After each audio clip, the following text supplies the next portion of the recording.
Assalamualaikum dear subscribers and viewers, welcome to Mufti Scholarship YouTube channel. In this video today I am going to tell you that how to fill online application for Chinese government scholarship or CSE scholarship. How to fill this form for bachelor programs, master programs and PhD programs, and also how to fill this form for category type A and category type B. Before starting the main topic, I just want to say you kindly don't skip this video and also subscribe this YouTube channel for latest videos. So let's start now. ऊपर जो link है studyinchina.csc.edu.cn यही official link है। Online application की CSE online application की। बाकी जो provisional government scholarship है या यूनिवर्सिटी स्कॉलरशिप है उसके लिए ये ऑफिशियल लिंक नहीं है। ये सिर्फ CSE स्कॉलरशिप, मोफकॉम स्कॉलरशिप और रोड बेल्ट स्कॉलरशिप वालों के लिए है। रोड बेल्ट स्कॉलरशिप भी CSE रोड बेल्ट स्कॉलरशिप, बाकी जो प्रोविजनल रोड बेल्ट है उसके लिए नहीं है। अब देखते हैं कि रजिस्ट्रेशन इसमें कैसे करें। अगर आपकी ऑलरेडी अकाउंट है तो आप ईमेल आईडी, पासवर्ड और वैलिडेशन कोड लगाएं, वरना क्रिएट एन अकाउंट में करके आप रजिस्ट्रेशन करें। रजिस्ट्रेशन में ऊपर यूज़र नेम लगाएं, फिर ईमेल लगाएं, फिर पासवर्ड लगाएं। पासवर्ड लगाने के बाद नीचे वैलिडेशन कोड लगाएं। वैलिडेशन कोड लगाने के बाद आपको ईमेल में एक एक्टिवेशन लिंक आएगी, ठीक है। तो आप यहाँ पे यूज़र नेम और पासवर्ड इस तरह लगाना है कि वो वैलिड हो। ईमेल भी वही लगानी जो वैलिड हो, जो रजिस्टर्ड ईमेल हो। जीमेल, आउटलुक है, जो भी है वो चल जाता है, ओके है। आउटलुक है या हुआ है, ओके है, ठीक है। अब ये है कि मैंने रजिस्ट्रेशन कर दी, ठीक है। रजिस्ट्रेशन के बाद क्या है कि ईमेल में जाके चेक करना है, वहाँ पे वैलिडेशन लिंक आएगी। ये रजिस्ट्रेशन के बाद एक लिंक आई है वैलिडेशन के लिए। इसकी वैलिडिटी, लिंक की जो वैलिडिटी है वो 7 डेज़ है। अब इस लिंक को आप क्लिक करेंगे तो उसके बाद आपकी जो अकाउंट है, रजिस्ट्रेशन जो CSE अकाउंट है वो एक्टिव हो जाएगा। इसमें लाजमी आपको क्लिक करना है, लाजमी ईमेल की इनबॉक्स वगैरह सारे चेक करने हैं आपको। ये मैंने क्लिक किया तो मेरे जो अकाउंट है वो एक्टिव हो गया है। CSE अकाउंट अब एक्टिव है, अब वैलिड है। अब यहाँ पे ईमेल, पासवर्ड और वैलिडेशन जो कोड है वो लगा के मैं लॉगिन करता हूँ। फिर आपको बताता हूँ कि ये कैसे फॉर्म फिल करते हैं, कैसे सारे डेटा इन्फॉर्मेशन पुट करते हैं। यहाँ पे ये इंस्ट्रक्शन दिए हुए हैं कि CSE या चाइनीज़ गवर्नमेंट स्कॉलरशिप की ऑनलाइन फॉर्म कैसे फिल करें, वो आपको लाजमी स्टेप बाय स्टेप रीड करना है। स्टेप नंबर 1 ये है कि सबसे पहले आपको पर्सनल डिटेल्स जो हैं वो पुट करने हैं, क्योंकि जब आप सबमिट करेंगे या नेक्स्ट स्टेप पे जाएंगे तो पर्सनल प्रोग्राम कैटेगरी ए है, तो कैटेगरी ए जब जिसमें आप अप्लाई करेंगे तो आप चाइनीज़ यूनिवर्सिटी की एजेंसी कोड नहीं लगाएंगे, बल्कि चाइनीज़ एम्बेसी या कंसोलेट की जो आपकी कंट्री में चाइनीज़ एम्बेसी है उसकी एजेंसी नंबर कोड लगाएंगे। तो ये प्रोग्राम कैटेगरी है। मैं आगे आपको बिल्कुल बताऊंगा फार्म कैसे फिल करते हैं। कैटेगरी बी में ये है कि आप डायरेक्टली यूनिवर्सिटी प्रोग्राम में अप्लाई करते हैं। आपके डॉक्यूमेंट्स वगैरह यूनिवर्सिटी देखेंगे तो उसके लिए आपको सिस्टम में एजेंसी नंबर यूनिवर्सिटी के लगाने हैं। प्रोग्राम सी है। प्रोग्राम सी में अप्लाई करने के लिए आपको CSE वाले खुद एजेंसी या कोई भी कोड बताएंगे अगर आप एलिजिबल हैं कंट्री वाइज। उसके अलावा classification only the reference for before online application should first the correct category, programme and agency number. तो एजेंसी नंबर और प्रोग्राम कैटेगरी ये आप लाजमी करेक्ट पुट करें, अदरवाइज़ आपकी एप्लीकेशन इनवैलिड है। उसके अलावा एप्लीकेशन इंफॉर्मेशन वगैरह सारे पुट करने हैं। तो ये सारी इंस्ट्रक्शन आपको रीड करनी है, स्टेप बाय स्टेप सारी इंस्ट्रक्शन आप रीड करें। यहाँ पे क्या क्या लिखा हुआ है, क्या नहीं है, क्या इंस्ट्रक्शन है, ये हर साल अपडेट करते हैं। हर साल नया पॉलिसी बनाते हो, तो इसलिए आप यहाँ पे लाजमी है कि आप ये इंस्ट्रक्शन से रीड करें। China scholarship council never interest any individual or intermediate agent to process Chinese government scholarship application. Kindly remind that all applicants to directly submit your applications through dispatching authorities। इसका मतलब ये है कि इस scholarship के लिए कोई एजेंट वगैरह नहीं है। अब यहाँ पे मैं पर्सनल एडिट जो डिटेल्स हैं वो आपको पुट करके बताऊंगा कि ये कैसे पर्सनल डिटेल्स आप पुट करने हैं, ठीक है। पर्सनल डिटेल्स के अलावा type A, type B, type C, इस तीनों सारों ऑप्शंस हैं। तो सबसे पहले आपको पर्सनल डिटेल्स पुट करनी है, उसको वेरीफाई करके सेव करनी है। सेव करने के बाद आपके नीचे वाले ऑप्शन ओपन होंगे। अब यहाँ पे क्वेश्चन है गिवन नेम, सरनेम और चाइनीज़ नेम के। बहुत सारे ऐसे स्टूडेंट हैं जिसका सिर्फ गिवन नेम है, सरनेम या नहीं है, या बहुत सारे स्टूडेंट ऐसे हैं जिसका सरनेम भी है तो गिवन नेम नहीं है। यहाँ पे मैं आपको बताऊंगा कि कैसे गिवन नेम देंगे, कैसे सरनेम या चाइनीज़ नेम देंगे। तो यहाँ पे मैं अपने चैनल के रिलेटेड इन्फॉर्मेशन पुट करूँगा, मगर आपको अपने ऑफिशियल के हिसाब से सही तरह बिल्कुल लगाने हैं। अब मेरे चैनल का, मेरे वेबसाइट का नाम है मुफ्त स्कॉलरशिप। तो यहाँ पे दो नाम हो गए, मुफ्त और स्कॉलरशिप, ये दो नाम है। तो एक मैं गिवन नेम में दे रहा हूँ, एक मैं सरनेम में दे रहा हूँ। अब बात यह है कि चाइनीज़ नेम क्या कहाँ से लाएं। अगर आपके पास चाइनीज़ नेम नहीं है तो आप कहाँ से चाइनीज़ नेम ला सकते हैं। तो उसके लिए मैं भी टिप दे रहा हूँ कि गूगल ट्रांसलेशन आप यूज़ करें। गूगल ट्रांसलेशन में जाके आप इंग्लिश में नाम लिखें, उसके अलावा उसको ट्रांसलेट करें चाइनीज़ में। अब ये है कि यहाँ पे मैं मुफ्त स्कॉलरशिप लिख रहा हूँ, तो MUFT जो है वो एक शॉर्ट फॉर्म की तरह है, या एक जो है ना ऐसी वर्ड है जिसकी मतलब खास कोई मीनिंग नहीं है। तो चाइनीज़ के हिसाब से इसको ट्रांसलेट नहीं करे, तो सिर्फ स्कॉलरशिप का मैं ट्रांसलेट करके यहाँ पे मैं लिख रहा हूँ, ठीक है। तो स्कॉलरशिप मैं मुफ्त रिमूव करके सिर्फ स्कॉलरशिप का डाला, मगर आपको आपकी कंप्लीट नाम लिखना है, बिल्कुल नाम जो है आपका पासपोर्ट के मुताबिक वो नाम लिख के आप यहाँ पे लिख सकते हैं। ये ऑप्शनल है, ये लाजमी नहीं है, ये ऑप्शनल है, ठीक है। अगर आप दें तो इट्स बेहतर है, अगर नहीं दें तो कोई मसला नहीं है। अब बात यह है कि गिवन नेम और सरनेम की, जैसे पासपोर्ट में है, अगर आपके पासपोर्ट में गिवन नेम गिवन नेम यही है कि मुफ्त स्कॉलरशिप है या जस्ट स्कॉलरशिप है या मुफ्त स्कॉलरशिप या जो भी है, मतलब दो नाम है, दोनों गिवन नेम में है, सरनेम में कोई नाम नहीं है। जैसे कि मुफ्त है तो आप नॉट एप्लीकेबल लिख सकते हैं एप्लीकेशन इस फार्म में, नॉट एप्लीकेबल, या यूनिवर्सिटी वाले जो भी फार्म फिल करेंगे, अगर आपका सिर्फ गिवन नेम है तो आप नॉट एप्लीकेबल, सरनेम वाले जगह पे आप नॉट एप्लीकेबल लिखें। अगर आपका सिर्फ सरनेम है, गिवन नेम नहीं है, तो आप गिवन नेम वाले जगह पे, गिवन नेम वाले पार्ट पे आप नॉट एप्लीकेबल लिख सकते हैं। NA भी लिख सकते हैं। अगर आपके दो नाम हैं, जैसे अहमद अली है, जैसे अली अहमद है, जैसे ऐसे दो नाम हैं, तो आप दोनों नाम अगर आपके गिवन नेम में हैं तो दोनों वहाँ पे लिखें, और सरनेम में आप क्या लिखेंगे कि नॉट एप्लीकेबल। अब यहाँ पे तीन नाम है, मुफ्त स्कॉलरशिप, ऑफिशियल, तो ऑफिशियल मैंने सरनेम जैसे आपका पासपोर्ट में हो वैसे लिखें। अगर पासपोर्ट में सरनेम या गिवन नेम नहीं है तो उसकी जगह पे आप नॉट एप्लीकेबल लिख सकते हैं। या है date of birth, date of birth आपकी जो पासपोर्ट या डॉक्यूमेंट के हिसाब से है वो आपको डेट ऑफ बर्थ लाजमी लिखें। ये सारी चीज़ें आपको बिल्कुल अच्छी तरह और फोकस करके सही तरह बिल्कुल एक्यूरेट देने हैं, क्योंकि सिंगल है, मैरिड है, वो भी लिखना है, कंट्री कौन सी है, कंट्री भी आपको बिल्कुल उसी तरह लिखने हैं। सिटी ऑफ बर्थ क्या है, ये यहाँ पे आप डिस्ट्रिक्ट लिख सकते हैं, डिस्ट्रिक्ट आपकी कौन सी है।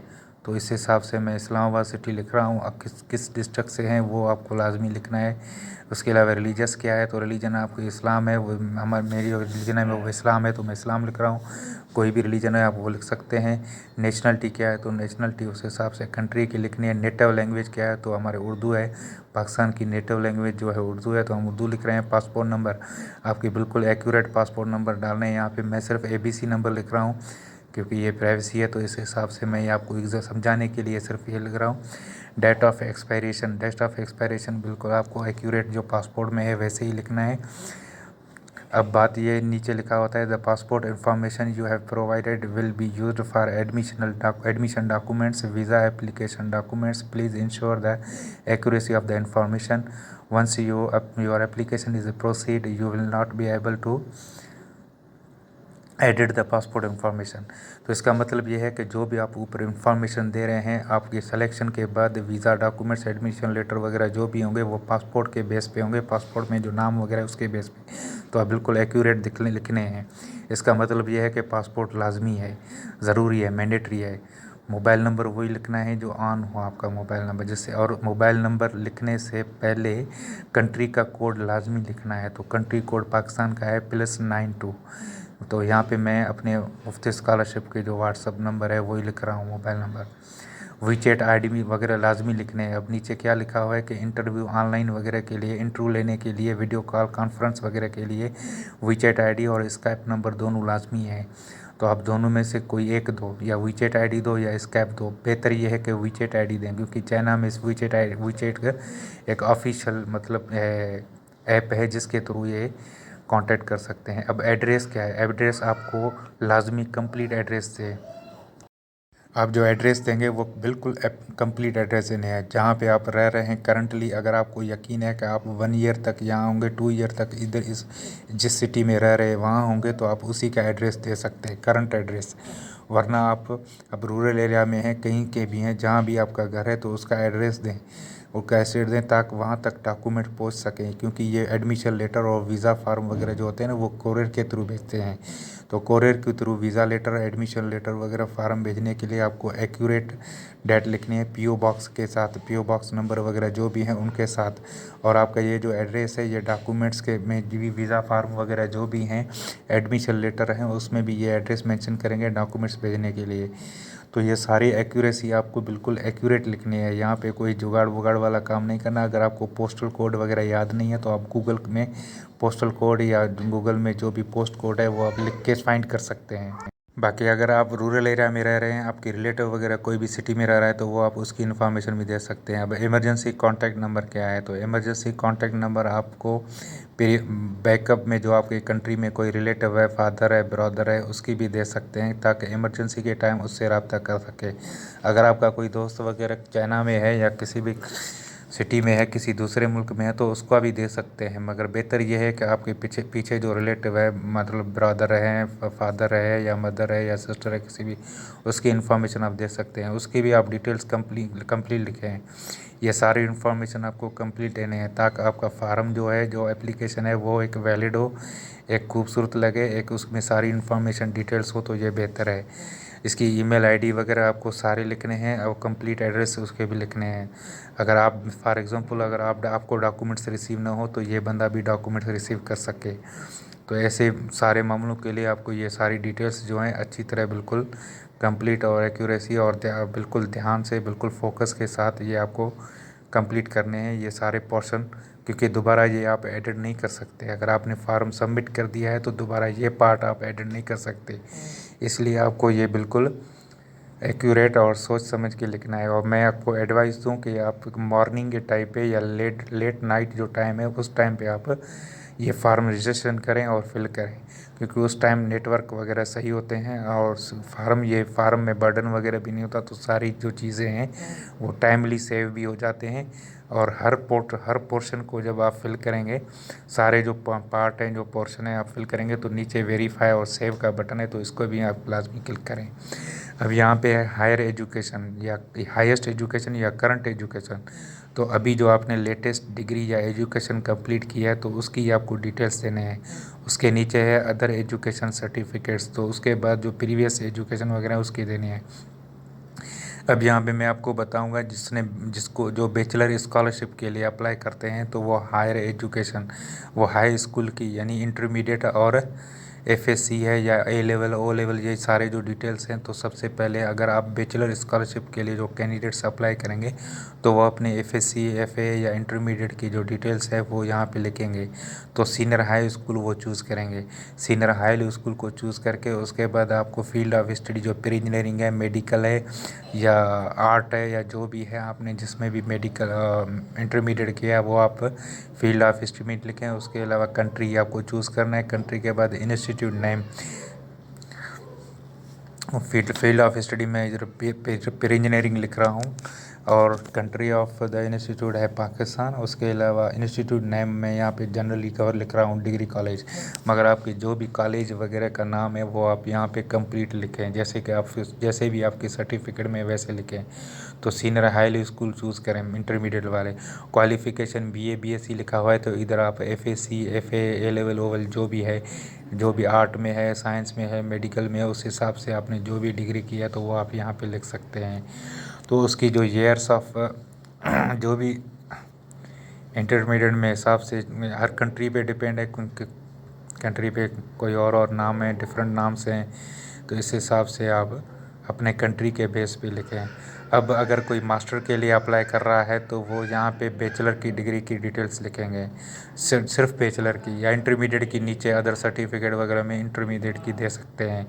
मगर जो मास्टर के लिए अप्लाई कर रहे हैं तो वो बैचलर डिग्री की लिखेंगे। ठीक है, मैं यहाँ पे मास्टर के लिए गाइड कर रहा हूँ आपको, तो इसके साथ साथ सारी चीज़ें मैं आपको गाइड करूँगा। बैचलर वाले कैसे लिखेंगे, मास्टर वाले कैसे। अब यहाँ पे बीएससी ऑनर्स है, यानी 4 इयर्स बीएससी है, 5 इयर्स जो भी है वैसे भी आपको वो लिखना है, और ईयर ऑफ अटेंडेंस वगैरह सारे लिखने हैं। बीएससी है, बीकॉम है, अगर आपने इंजीनियरिंग की है तो इंजीनियरिंग में बीई लिख सकते हैं, और ईयर ऑफ अटेंडेंस कहाँ से स्टार्ट किया है ये डिग्री और कब ख़त्म किया है। तो ये बैचलर डिग्री। अब मास्टर के लिए जो अप्लाई कर रहा है तो वो बैचलर की डिटेल डाले, और इंटरमीडिएट या मैट्रिक की डिटेल भी नीचे अदर एजुकेशन पार्ट में लिख सकता है। ये कोई मतलब बड़ा मसला नहीं है, वो डिटेल डाल सकते हैं। आपको सर्टिफिकेट भेजे ना भेजे वो अलग बात है, सर्टिफिकेट इंटरमीडिएट की नहीं मांगते, वो बैचलर की काफ़ी है। ठीक है, मगर अगर आप डाटा यहाँ पे इंफॉर्मेशन पुट करना चाहते हैं तो कर सकते हैं। अब अगर कोई पीएचडी वगैरह के लिए अप्लाई कर सकता है तो वो नीचे सबसे ऊपर जो है एमफिल या मास्टर की डिटेल डालेंगे, और नीचे जो अदर एजुकेशन पार्ट है उसमें बैचलर की डिटेल। ठीक है, अगर कोई पीएचडी के लिए अप्लाई करे। ये सारे जो डिटेल्स हैं बिल्कुल एक्यूरेट लिखने हैं, इसमें ईयर ऑफ अटेंडेंस वगैरह सारे सर्टिफिकेट में देख के बिल्कुल सही लिखने हैं। टाइटल्स वगैरह जो भी हैं बिल्कुल सही लिखने हैं। उसके बाद ये सारे तीनों 4 पार्ट हैं, ये फिल करके और नीचे वेरीफाई सेव बटन को दबाना है। ठीक है, उसके बाद एम्प्लॉयमेंट हिस्ट्री अगर आपने कोई भी जॉब वगैरह की है या कर रहे हैं, या कोई भी आपको हिस्ट्री में आपने इंटर्नशिप वगैरह जो भी किया तो उसकी डिटेल्स आप यहाँ पे दे सकते हैं। ये कोई मसला नहीं है, यहाँ पे आप दे सकते हैं। ठीक है, ये भी बिल्कुल एक्यूरेट लिखने हैं, और इसमें कोई ऐसे फेंकने वाली बात नहीं है, बिल्कुल एक्यूरेट इन्फॉर्मेशन डालने हैं। क्या एम्प्लॉयमेंट क्या है, वर्किंग एज क्या है, टाइटल और पोजीशन क्या है। मगर ये पार्ट लाजमी नहीं है, अगर आपने की है तो दे, नहीं है तो कोई मसला नहीं है। अगर आप फ्रेश ग्रेजुएटेड हैं तो कोई मसला नहीं है, नहीं दे। मगर ये है कि फिर नीचे वेरीफाई और सेव बटन को दबाना है। मैं यहाँ पे जनरली लिख रहा हूँ प्राइवेट बैंक वगैरह। अगर आप जॉबलेस हैं तो जॉबलेस का भी लिख सकते हैं कि मुझे अभी कोई जॉब नहीं है, मगर जॉबलेस लिखने से बेहतर है कि ये पार्ट आप फिल ही नहीं करें और वेरीफाई सेव कर दें। अगर वेरीफाई सेव करने से ये पार्ट एरर आ रहा हो, मतलब फिल ना हो, तो आप फिर जॉबलेस वगैरह लिख सकते हैं, या कोई भी ऐसे काम आप लिख सकते हैं जैसे कि रिसेंटली मैंने इसी महीने या पिछले महीने से शुरू कर दिया कंप्यूटर ऑपरेटर वगैरह, जो भी ऐसे आप लिख दें तो कोई परेशानी की बात नहीं है। बिल्कुल इस वीडियो को आप फॉलो करें स्टेप बाय स्टेप। आप वेरीफाई और सेव बटन को दबाएं, फिर आप नेक्स्ट पार्ट में जाएं, कॉन्टैक्ट इन चाइना। अगर अब यहाँ पे ये बहुत इम्पॉर्टेंट है, यहाँ पे आप बिल्कुल ध्यान से ये वीडियो सुने और देखें। यहाँ पे ये है कि कॉन्टैक्ट इन चाइना में ये कि आपका कोई रिलेटिव, दोस्त, फ्रेंड वगैरह जो भी चाइना में रहता है तो आप उसकी डिटेल दे सकते हैं, उसकी डिटेल दें, वो लाजमी है। ये पार्ट वाला लाजमी है। आप अगर आपका कोई भी जानने वाला नहीं है तो आप किसी ऐसे सीनियर जो वहाँ पे ऑलरेडी पढ़ रहे हो या पढ़ रही हो तो उससे आप डिटेल दें, और ये डिटेल यहाँ पे लाजमी दें। मगर बात यह है कि बहुत सारे ऐसे स्टूडेंट हैं यहाँ पे सिर्फ सुपरवाइज़र का या प्रोफेसर का जिससे इन्होंने एक्सेप्टेंस लेटर लिया है उसकी डिटेल डालते हैं, तो ये लाजमी नहीं है, उसकी डिटेल आप नहीं दें।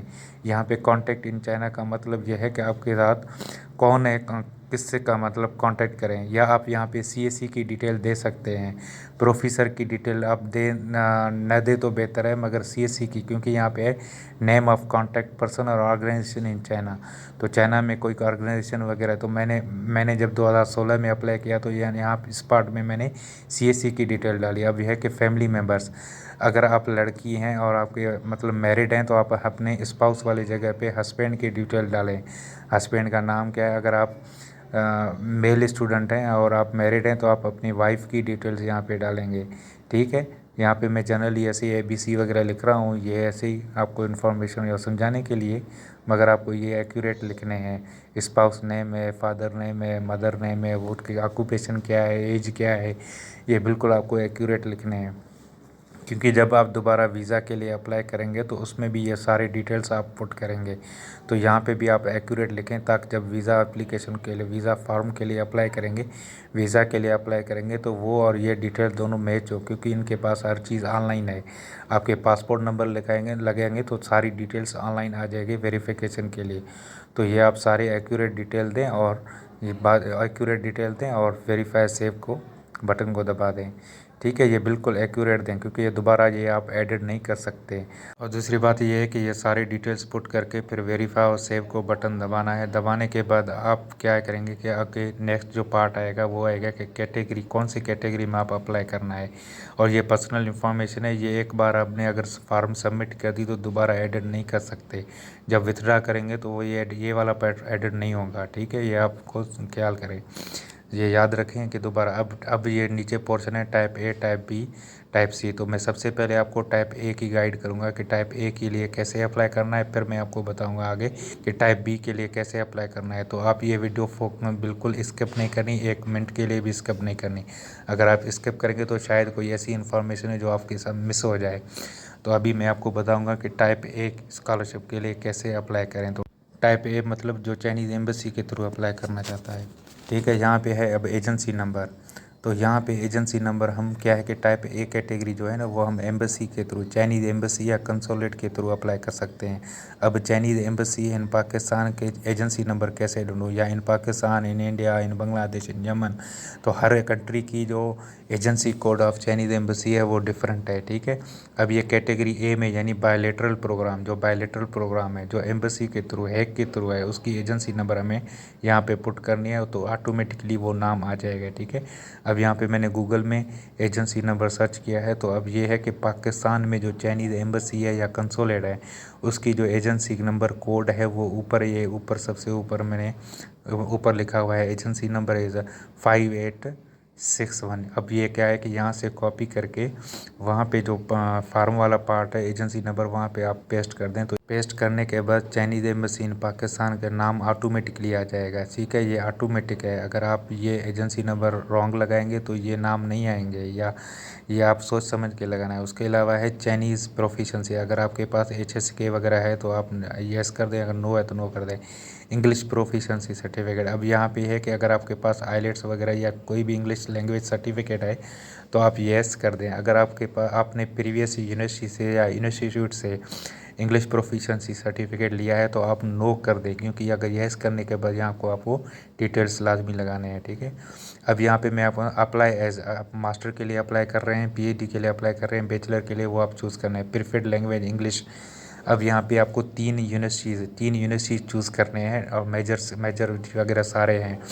अब ये खुशी की बात ये है कि इस साल इन्होंने 3 यूनिवर्सिटी में बायलेटरल प्रोग्राम टाइप ए वालों के लिए 3 यूनिवर्सिटी का अलो किया है, इन्होंने सिस्टम अपडेट किया है। अब आप 3 यूनिवर्सिटी ये और एक यूनिवर्सिटी आप टाइप बी में अप्लाई कर सकते हैं, मगर मतलब टोटल आप 4 यूनिवर्सिटी में अप्लाई कर सकते हैं। इन्होंने अपडेट किया है, इस साल ये 3 यूनिवर्सिटी में आप अप्लाई कर सकते हैं। पिछले साल ऐसा था सिर्फ 2 यूनिवर्सिटी में अप्लाई कर सकते थे, टाइप ए कैटेगरी में या बायलेटरल प्रोग्राम में सिर्फ 2 यूनिवर्सिटी। अब यहाँ पे 3 यूनिवर्सिटी है, इसमें अप्लाई कर सकते हैं। और ये तीनों यूनिवर्सिटी आपको चूज़ करने हैं। अगर थोड़ी बहुत डिफरेंट मेजर है तो कोई मसला नहीं है। अब क्या है कि ऊपर मैंने इंग्लिश टिक किया है तो ये सारे जो मेजर्स हैं ये इंग्लिश स्टार्ट में हैं, ऐसा नहीं कि चाइनीज़ में। अगर मैं चाइनीज़ चूज़ करूँ तो Chinese duration of major study automatically आ जाता है। ठीक है, 2024 से लेकर 2027 तक है। अगर आपने पहले चाइना में काम किया है या स्टडी किया है या चाइनीज़ स्कॉलरशिप वगैरह जो भी किया है तो उसको आप डिटेल देख लें। अब लिस्ट ऑफ डॉक्यूमेंट्स है तो ID photo, profile size photo लाजमी है, नोटराइज कापी हो, ये स्टडी प्लान या रिसर्च प्रपोजल हो, और रेफरेंस लेटर या रिकमेंडेशन लेटर, दोनों अलग अलग अपलोड करने हैं। अगर आप खुद अपलोड करें तो अपलोड पे क्लिक करें, अगर प्रोफेसर अपलोड करें तो ऐड प्रोवाइडर पे करें। ठीक है, और पासपोर्ट की जो फ्रंट पेज है, होम पेज है इन्फॉर्मेशन वाली वो, फिर मेडिकल फार्म और टेस्ट रिपोर्ट्स हैं वो, रिसर्च पेपर वगैरह या जो भी आर्टिकल पब्लिश्ड है वो, और आर्ट या म्यूज़िक वाले स्टूडेंट है तो वो ऑडियो टेप या वीडियो टेप वो भी अपलोड करने हैं उनको। उसके अलावा अदर सपोर्टिंग डॉक्यूमेंट्स में CV है या जो भी ऐसी एक्सपीरियंस सर्टिफिकेट वगैरह हैं वो मर्ज करके PDF का एक फ़ाइल बनाएं और अपलोड करें। चाइनीज़ लैंग्वेज सर्टिफिकेट है तो वो भी आप अपलोड करें, इंग्लिश प्रोफिशेंसी सर्टिफिकेट है तो वो भी आप अपलोड करें। फिर एडमिशन लेटर आपने यूनिवर्सिटी वगैरह से लिया है, डिपार्टमेंट से, तो वो भी आप अपलोड करें। नॉन क्रिमिनल सर्टिफिकेट यानी पुलिस क्लियरेंस सर्टिफिकेट है तो वो भी अपलोड करें। अपलोड करके फिर सबमिट बटन को दबाएं तो ये फार्म आपका सबमिट हो जाएगा। ठीक है, ये सारी डिटेल्स आपको पुट करने हैं। अब आते हैं टाइप बुक बी कैटेगरी में। ये यहाँ पे मैंने फार्म सबमिट नहीं किया क्योंकि फिर टाइप बी वाला पार्ट ओपन नहीं होता। अब टाइप बी में मैं बताऊँ, ऐड अ न्यू एप्लीकेशन। ठीक है, टाइप बी में क्लिक करके न्यू एप्लीकेशन में जाएँ तो यहाँ पे अब एजेंसी नंबर लगाने हैं। यहाँ पे अब एजेंसी नंबर क्या है कि यूनिवर्सिटी की लगानी, ठीक है। यहाँ पे किसी एम्बेसी वगैरह की एजेंसी नंबर नहीं लगाने हैं, सिर्फ यूनिवर्सिटी की एजेंसी नंबर, जिस यूनिवर्सिटी में आप अप्लाई करना चाहते हैं, टाइप बी वालों के लिए, ठीक है, कैटेगरी बी। ये इसको बोलते हैं यूनिवर्सिटी प्रोग्राम, इसका नाम है university programme, CSC scholarship university programme. Type A का नाम है CSC स्कॉलरशिप बायलैटरल प्रोग्राम। अब यहाँ पे मैं गुआंगसी यूनिवर्सिटी का एजेंसी कोड लगाता हूँ, ये लेटेस्ट है, अभी इन्होंने इस यूनिवर्सिटी ने स्कॉलरशिप अनाउंस भी कर दी, उसकी लास्ट डेट वगैरह सारे रिक्वायरमेंट्स लेटेस्ट इन्होंने बता दिए। अब ये कि 2024 के लिए आप गुआंगसी यूनिवर्सिटी की वेबसाइट में जाके डिटेल्स देख सकते हैं, अप्लाई कर सकते हैं इसके लिए। अब इसकी जो एजेंसी कोड है वो मैं यहाँ से कॉपी करके वहाँ पे सिस्टम CSC वाले ऑनलाइन एप्लीकेशन में पेस्ट करता हूँ। फिर आप देखेंगे ऑटोमेटिकली यूनिवर्सिटी के नाम आ जाएंगे। थोड़ा सिस्टम वगैरह नेटवर्क स्लो होता है तो वो थोड़ा टाइम लगता है, वरना ऑटोमेटिकली नाम आ जाएगा। अगर अब मैं किसी और यूनिवर्सिटी में अगर अप्लाई करूँ, गुआंगसी में नहीं करा और उसकी एजेंसी नंबर लगाऊँ तो उसका नाम आ जाएगा ऑटोमेटिकली, ठीक है। यहाँ पे मैं आपको थोड़ा 3-4 यूनिवर्सिटी के एजेंसी नंबर लगा के बता दो। अब यह है कि एजेंसी नंबर आप सही लगाएंगे और फॉर्म जब सबमिट करेंगे तो ये फार्म की जो ईमेल ऑटोमेटिकली ईमेल उस यूनिवर्सिटी के सिस्टम में जाके उनको ईमेल जाएगी, ठीक है। आपके डॉक्यूमेंट्स ऑनलाइन देखने के लिए उनके पास एक किस्म की नोटिफिकेशन जाएगी। चाइनीज़ प्रोफिशेंसी सर्टिफिकेट अगर आपके पास है, HSK वगैरह तो लिखे, इंग्लिश लैंग्वेज सर्टिफिकेट अगर आपके पास है तो आप वो लिखें। मास्टर डिग्री के लिए अप्लाई कर रहा हूँ, ठीक है, मास्टर डिग्री चूज़ किया और इंग्लिश लैंग्वेज। अब इस यूनिवर्सिटी में जो भी मास्टर प्रोग्राम इंग्लिश में होंगे वही मेरे पास शो होंगे, अगर इंग्लिश में नहीं है तो नहीं शो होंगे। अब यहाँ पे 2 सिर्फ सब्जेक्ट हैं, इंजीनियरिंग और नेचुरल साइंस। अब नेचुरल साइंस में क्या है, सिर्फ इकोलॉजी है। अब आपको बताऊँ, गुआंगसी यूनिवर्सिटी में मास्टर प्रोग्राम इंग्लिश में सिर्फ इकोलॉजी है। अब इंजीनियरिंग में क्या है, इंजीनियरिंग में सिर्फ है आर्किटेक्चर और सिविल इंजीनियरिंग। अब इस यूनिवर्सिटी में इंग्लिश प्रोग्राम्स मास्टर वालों के लिए सिर्फ ये 3 है। बहुत से स्टूडेंट परेशान है कि कौन सी यूनिवर्सिटी क्या इंग्लिश में पढ़ाते हैं मेजर सब्जेक्ट वगैरह, तो वो इस तरह रजिस्ट्रेशन करके यहाँ पे आके इस पार्ट में देख सकते हैं कि कौन सी यूनिवर्सिटी इंग्लिश मीडियम में कौन से सब्जेक्ट पढ़ाते हैं, ठीक है। यहाँ पे भी आप चेक कर सकते हैं, आपको किसी गूगल वगैरह में जाके चेक कर नहीं करना, किसी यूनिवर्सिटी की वेबसाइट में जाके चेक नहीं करना, ये बिल्कुल लेटेस्ट और अपडेटेड होते हैं, यहाँ पर आप चेक कर सकते हैं। अब PhD वालों के लिए मैंने चेक किया है तो मोस्टली सारे सब्जेक्ट PhD वाले इंग्लिश में हैं, और ये इनकी वेबसाइट में भी लिखा हुआ है कि इंग्लिश वाले और PhD वाले जो सारे प्रोग्राम्स हैं वो इंग्लिश में ही है। अगर आपने चाइना में पहले काम किया है या चाइनीज़ गवर्नमेंट स्कॉलरशिप में पहले स्टडी किया है तो उसकी इन्फॉर्मेशन पुट करें। Supporting documents, passport size photo, ID photo वाले पार्ट में आप अपलोड करें। Certificates of highest education, transcript of highest education.